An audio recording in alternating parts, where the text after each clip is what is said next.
आसिफा नाम का मतलब क्या है? आसिफा नाम कितना मशहूर है और इंटरनेट की दुनिया में कितना वायरल है? आसिफा एक इस्लामी नाम है और ये नाम लड़कियों के लिए इस्तेमाल किया जाता है।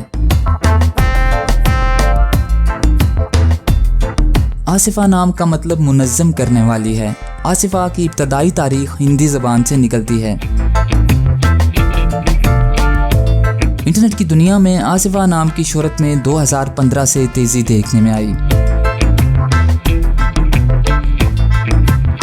पिछले 15 साल में आप आसिफा नाम की शोहरत और ट्रेंड्स का ग्राफ स्क्रीन पर देख सकते हैं। मौजूदा डाटा के लिहाज से आसिफा नाम 2018 में वायरल रहा और मकबूलियत की हदों को छूने लगा। आसिफा नाम पाकिस्तान, इंडिया और यूएई में बहुत पसंद किया जाता है और कसरत से इस्तेमाल में है। अगर आपका नाम आसिफा है तो कमेंट्स में अपना पूरा नाम लिखें ताकि हम आपके लिए अलग से वीडियो बना सकें।